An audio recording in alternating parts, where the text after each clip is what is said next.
Hello friends, this is Monisha and welcome back to my channel self learning. जैसा कि आप जानते हैं कि दिसंबर 2022 का जो नेट का एग्ज़ामिनेशन था, जो कि अभी मार्च में और फरवरी के महीनों में किया जा रहा था, वो कंप्लीट हो चुका है और जून की डेट भी अनाउंस्ड है। जून में कब एग्ज़ाम होने वाला है ये भी हमें पहले से ही पता है। तो अब हमारे पास बहुत कम समय बचता है। अगर आप जून के लिए प्रिपेयर करना चाहते हैं तो अब सिर्फ अप्रैल और मई का महीना है जिसमें हमें अपनी प्रिपरेशन करनी है। तो अप्रैल के महीने में आपके जो एग्ज़ामिनेशन फॉर्म हैं वो भी आ जाएंगे, ऐसी संभावना व्यक्त की जा रही है। तो मैं आपको बता दूं कि सेल्फ लर्निंग में हमने ऑनलाइन क्लासेस स्टार्ट कर दी हैं पेपर 1 के लिए और पेपर 2 एजुकेशन के लिए। तो अगर आप चाहें तो हमारे साथ जुड़कर अपनी प्रिपरेशन कर सकते हैं। ये क्लासेस जो हैं वो रात को 8 बजे होंगी और बिल्कुल फ्री हैं। कोई तरीके का किसी भी तरह का कोई शुल्क आपको नहीं देना है। तो इसके पहले कि हम आज का वीडियो स्टार्ट करें, ये हैं कुछ सोशल मीडिया के हैंडल्स जिस पर आप मुझे फॉलो कर सकते हैं। जो व्हाट्सएप नंबर आपको दिखाई दे रहा है उस पर आप मुझे मैसेज कर सकते हैं। टेलीग्राम चैनल पर हमें ज्वाइन कर सकते हैं ताकि जो भी क्लासेस होती हैं उसकी नोटिफिकेशन आपको टाइम से मिल जाए और जो भी पीडीएफ हैं क्लासेस के वो भी आपको पूरे पीडीएफ फॉर्म में आपको मिल जाएँ। ठीक है, चलिए स्टार्ट करें आज का वीडियो। इसके पहले मैं आपको बता दूं, सेल्फ लर्निंग का ये पेज है जिसमें हमने काफ़ी सारे वीडियोस बनाए हैं। प्लेलिस्ट बनी हुई है यूजीसी नेट से संबंधित। एक बार आप ज़रूर विजिट कीजिए, आपको बहुत लाभ होगा। चलिए, स्ट्रैटेजी क्या होनी चाहिए पेपर 1 के लिए और पेपर 2 के लिए ये हम देख लेते हैं। सबसे पहले तो आपको काम करना है कि आपको एक सिलेबस डाउनलोड करना है। केवल डाउनलोड ही नहीं करना है बल्कि उसका आपको एक प्रिंट भी निकाल कर रखना है, क्योंकि प्रिंट निकाला रहता है, सामने होता है, पेपर फॉर्म में रहता है, तो आप टिक करके अपनी स्टडी को आगे बढ़ा सकते हैं। सिलेबस वाइज आपको स्टडी करनी है। दूसरा काम है, एक बुक आपको परचेस करना है। कोई भी आप बुक ले सकते हैं, चाहे तो आप KVS मदान की ले लीजिए या आर्यहन पब्लिकेशन की ले लीजिए। जो भी भाषा आपको कंफर्टेबल फील आती हो वो भाषा की आप बुक ले सकते हैं। और अगर आपको एक कोई बुक लेनी है, दूसरी बुक को आपको ऑनलाइन डाउनलोड करना है, तो कैसे आप free of cost books download कर सकते हैं, इसके लिए मैंने एक सेपरेट वीडियो बनाया है। उसकी लिंक आपको यहाँ आई बटन में मिल रही है और साथ ही साथ में ये है वो वीडियो की लिंक जिसमें आप जाकर उस को देख सकते हैं कि आप कोई भी बुक कैसे डाउनलोड कर सकते हैं। ठीक है, पहली बात ये हो गई। उसके बाद नेक्स्ट होता है इंक्रीज स्क्रीन रीडिंग कैपेसिटी। जैसा कि आप जानते हैं कि CBT मोड में अब एग्ज़ाम होते हैं, यानी आपको कोई पेन पेपर नहीं मिलता है। अब आपको जो भी एग्ज़ाम है वो स्क्रीन पर पढ़कर ही सॉल्व करना है, तो अपनी स्क्रीन रीडिंग कैपेसिटी को आपको बढ़ाना है। अगला पॉइंट क्या है, गेट ऑनलाइन प्लेटफॉर्म। आप कोई भी ऑनलाइन प्लेटफॉर्म के साथ जुड़ सकते हैं। इतने सारे यूट्यूब चैनल्स हैं जिसकी आपको लैंग्वेज अच्छी लगती हो, जिसका आपको पढ़ाने का तरीका अच्छा लगता हो, उसके साथ आप जुड़ सकते हैं। या फिर बहुत सारे ऐसे पेड ऐप भी हैं जिसके साथ में आप जुड़कर अपनी प्रिपरेशन को आगे बढ़ा सकते हैं। इट्स अप टू यू, आपको जो भी सही लगता है उस पर आप जा सकते हैं। और अगर आप चाहते हैं हमारे साथ जुड़ना तो आप हमारे साथ जुड़ सकते हैं। ठीक है, इसके बाद में है अपने कॉन्सेप्ट्स को क्लियर रखना है। जो भी आप पढ़ें उसके कॉन्सेप्ट आपके पूरे तरह से क्लियर होने चाहिए। नेक्स्ट है, अपने नोट्स आपको खुद बनाने हैं। देखिए, भाषा बहुत इंपॉर्टेंट रोल अदा करती है। जब भी हम कोई भी चीज़ रिवाइज करते हैं तो अपने नोट्स जरूर बनाइए। भले ही आपके पास बुक हो, बहुत अच्छे सारे आपके पास ऑनलाइन प्लेटफॉर्म्स हों, लेकिन जो कुछ भी आप पढ़ रहे हैं उसके नोट्स आप ज़रूर बनाइए। लेकिन एक और बात मैं आपको बता दूं कि आप जिस भी प्लेटफॉर्म से जुड़ रहे हैं केवल किसी एक प्लेटफॉर्म से ही जुड़िए। ऐसा नहीं कि आज आपने किसी एक का वीडियो देखा, कल दूसरे का देखा, परसों तीसरे का देखा, तो ऐसे में आप बहुत कंफ्यूज हो जाएंगे, क्योंकि हर किसी का पढ़ाने का तरीका अलग होता है, उनका फ्लो अलग होता है।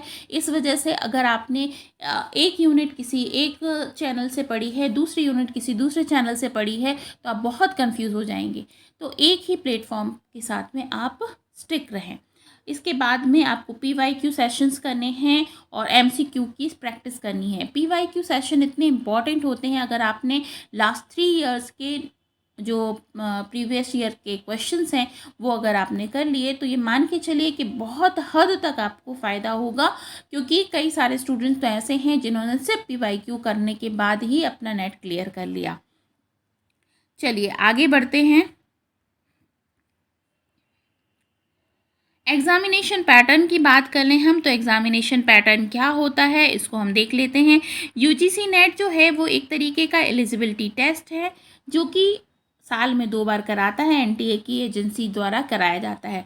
कई लोग पूछते हैं कि नेट लेक्चरशिप के लिए और जेआरएफ के लिए क्या अलग अलग होता है? जी नहीं, एक ही साथ एग्ज़ाम होता है। अगर आप जेआरएफ के लिए एलिजिबल हैं तो आप जेआरएफ प्लस लेक्चरशिप के लिए जा सकते हैं। नहीं है आप जेआरएफ के लिए एलिजिबल तो केवल आपको लेक्चरशिप के लिए जाना होता है, क्योंकि जेआरएफ के लिए एज लिमिट है और जबकि लेक्चरशिप के लिए कोई एज लिमिट नहीं है। एलिजिबिलिटी क्या होनी चाहिए नेट के लिए ये देख लेते हैं। तो एलिजिबिलिटी में बात बता दूं, आपको मास्टर होना चाहिए। अगर आपने मास्टर किया हुआ है तो आपके सब्जेक्ट में, अगर आप जनरल कैटेगरी के हैं, 55% होने चाहिए। अगर आप SC ST OBC PWD के हैं तो आपको 50% होने चाहिए। एज लिमिट जो होती है वो 31 साल होती है। और अगर आप SC ST OBC PWD और किसी भी कैटेगरी की वुमेन हैं तो आपको 5 साल का रिलैक्सेशन मिलता है, तो ये 36 साल आपकी एज हो जाती है। ठीक है, नेक्स्ट है जेआरएफ और नेट में क्या डिफरेंस है। बहुत सारे स्टूडेंट का ये क्वेश्चन होता है कि नेट में और जेआरएफ में क्या डिफरेंस होता है। तो देखिए, ओनली 6% जितने भी नेट क्लियर में एग्ज़ाम में स्टूडेंट्स बैठते हैं, जितने भी क्लियर करते हैं, उनमें से केवल 6% ही जो है वो नेट क्वालिफाई माने जाते हैं, क्योंकि आपके नेट को क्लियर करने के लिए कोई ऐसा नहीं है क्राइटेरिया कि इतने परसेंटेज मार्क्स आपको लेकर आने हैं। अगर आपने एग्ज़ाम दे दिया है उसके बाद फिर मेरिट बनती है, और मेरिट में जो 6% लोग होते हैं वही केवल नेट क्वालिफाई माने जाते हैं। हर साल का कट ऑफ अलग अलग जाता है, ऐसा नहीं है कि हर साल का एक ही तरह का कट ऑफ हो। तो कभी किसी का कम परसेंटेज में भी नेट क्लियर हो जाता है और किसी का ज़्यादा परसेंटेज में भी क्लियर नहीं होता है। लेकिन जो JRF है, ओनली 0.6% ही स्टूडेंट्स ऐसे होते हैं जो JRF क्वालिफाई कर पाते हैं। तो नेट में और JRF में ये डिफरेंस होता है। पेपर का पैटर्न कैसा होता है। तो पेपर का पैटर्न ऐसा है कि पेपर आपको 2 पूछे जाएंगे। पहला पेपर होगा जनरल पेपर का, जिसमें आपको 50 क्वेश्चंस पूछे जाएंगे। मार्क्स जो होंगे वो क्या होंगे, 100। और पेपर 2 होगा वो आपका सब्जेक्ट पेपर होगा, वही पेपर जिसमें आपने PG कर रखा है। कुल मिलाकर जो क्वेश्चंस होंगे वो होंगे 100, मार्क्स होंगे 200, यानी कि हर एक क्वेश्चन पर 2 नंबर मिलते हैं। ठीक है, नेक्स्ट आता है टोटल मार्क्स कितने हैं। तो टोटल मार्क्स हैं 300, और आपको नेट अगर आपको क्लियर करना है तो आपको 120 से 130 नंबर तक लाने चाहिए। ठीक है, अपने सब्जेक्ट पेपर में। जनरल पेपर होता है, इसमें अगर आपको क्वालिफाई करना है अगर नेट को, तो ये देखिए, जनरल पेपर में टोटल मार्क्स क्वेश्चन कितने होते हैं, 50। अब आपको टारगेट करना है कि कम से कम 30 क्वेश्चन तो आपके सही होने चाहिए।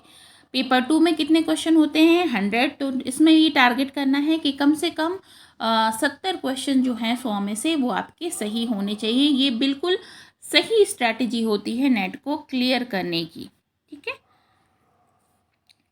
अब आपको प्रिपरेशन अपनी कैसे स्टार्ट करनी है, कैसी स्ट्रैटेजी अपनानी है। देखिए, टोटल नेट जो होता है वो 84 सब्जेक्ट्स में होता है। सबसे पहले तो आपको क्या करना है, syllabus for general paper and subject paper previous year के क्वेश्चन, लगभग 5 साल के क्वेश्चन, यहाँ मैंने 10 साल लिखा हुआ है, लगभग 5 साल के प्रीवियस ईयर के क्वेश्चन आपके पास आपकी टेबल पर होना चाहिए। सिलेबस को हार्ड कॉपी में आपको अपने पास रखने चाहिए, पेपर 1 का भी और पेपर 2 का भी।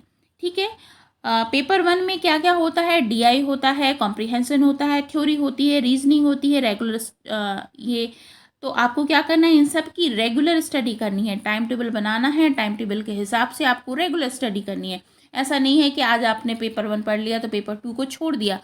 आपका पूरे दिन का इस तरीके का शेड्यूल होना चाहिए कि आप पूरे दिन में दोनों ही पेपर को पूरा समय दें। ठीक है, चलिए नेक्स्ट आते हैं हम, how to start the preparation for the NET. कैसे आप प्रिपरेशन को स्टार्ट करें। देखिए, एजुकेशन के लिए अगर आपको जाना है, क्योंकि मेरा सब्जेक्ट जो मैं पढ़ाती हूँ वो एजुकेशन है, तो अगर आपने MEd किया हुआ है या MA एजुकेशन किया हुआ है तब आप एजुकेशन से नेट के लिए एलिजिबल हैं, आप नेट दे सकते हैं। ठीक है, इसके बाद में जो बुक्स हैं एजुकेशन के लिए हैं वो JC Agarwal, SP Gupta, Arun Kumar, KP Pandey, ये इनमें से कोई भी आप बुक को परचेस कर सकते हैं। ठीक है, बुक खरीदना बहुत ज़रूरी है।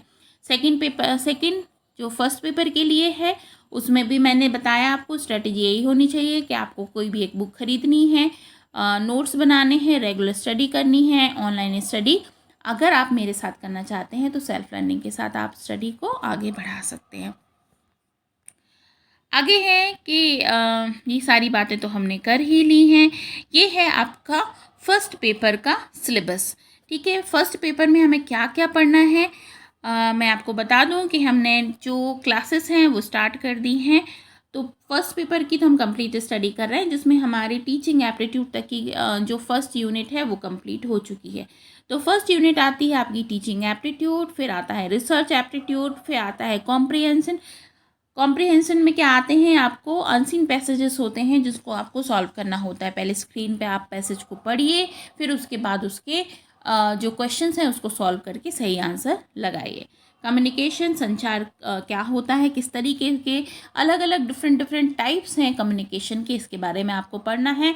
मैथमेटिकल लॉजिकल रीजनिंग के बारे में आपको पढ़ना है। डेटा इंटरप्रिटेशन एक ऐसा टॉपिक है जो कि इम्पॉर्टेंट होने के साथ साथ थोड़ा टफ भी होता है। जो स्टूडेंट्स मैथ्स बैकग्राउंड के नहीं होते हैं उनको डेटा इंटरप्रिटेशन टफ लगता है, और जो मैथ्स के हैं उनके लिए इजी होता है। तो आपको यदि आप मैथ बैकग्राउंड की नहीं हैं तो इसमें फंसना नहीं है, है ना। अगर अच्छा आता है, समझ में आता है तो ठीक है, नहीं तो आपके पास में बाकी 9 यूनिट है जिसको आप रेडी कर सकते हैं। Information communication and technology, ICT, people development and environment. इसके बाद में लास्ट यूनिट आती है हायर एजुकेशन सिस्टम।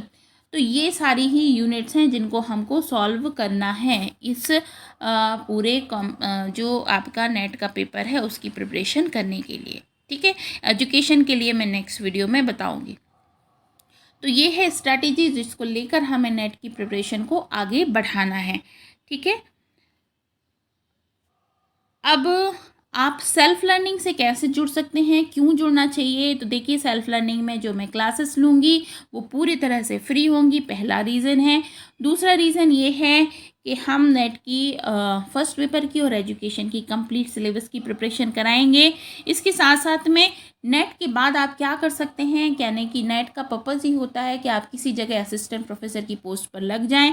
तो जो भी इससे रिलेटेड जो भी इन्फॉर्मेशन होती है आप सेल्फ लर्निंग में हर तरीके की इन्फॉर्मेशन ऑथेंटिक वे में पाएंगे। हम कोई भी हवा में बात नहीं करते, जिसका हमारे पास प्रूफ होता है उसकी हम बात करते हैं। तो जितनी भी पोस्ट निकलती हैं ऑल ओवर इंडिया उसके बारे में मैं आपको बताती हूँ असिस्टेंट प्रोफेसर की। इसके साथ साथ में BEd, MAd और BLEd इन सारी जो कोर्सेज़ हैं इनके बारे में भी हम डिस्कशन करते हैं, इनके सिलेबस के बारे में भी डिस्कशन करते हैं। साथ ही साथ में CTET, TET और DSSB, KBS के जो एग्ज़ाम होते हैं, NBS का जो एग्ज़ाम होता है उसके बारे में भी हम इस चैनल पर डिस्कशन करते हैं।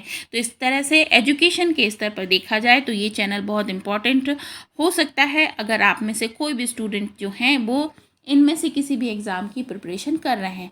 तो अगर आप मेरे साथ जुड़ना चाहते हैं तो प्लीज़ जुड़िए, और आप जुड़ ही गए हैं तो उसके बाद मेरा आपसे निवेदन होता है कि आप मेरी जो टेलीग्राम चैनल है उसको ज़रूर ज्वाइन कर लीजिए।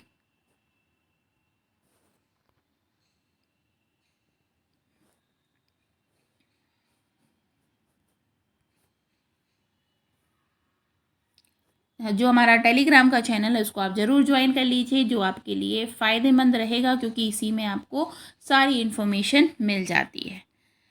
तो ये था आज का वीडियो। आई होप आपके लिए इन्फॉर्मेटिव रहा होगा। अगर अच्छा लगा तो प्लीज़ लाइक कीजिएगा, शेयर कीजिएगा दूसरों के साथ में, और चैनल को जरूर सब्सक्राइब कर लीजिएगा क्योंकि हम यही समझते हैं आपको हमेशा अपनी लर्निंग कैपेसिटी को बढ़ाना चाहिए, हमेशा एक अच्छा लर्नर बनना चाहिए। बी अ गुड लर्नर, यही हमारा मोटो है और आगे हम इसी पर काम करते हैं। तो that's all from my side in this video. मिलती हूँ बहुत जल्द नेक्स्ट वीडियो में। रात को 8 बजे ऑनलाइन क्लासेस में मिलते हैं। तब तक के लिए अपना बहुत ख्याल रखिए। Keep watching self learning and get success. Thank you so much.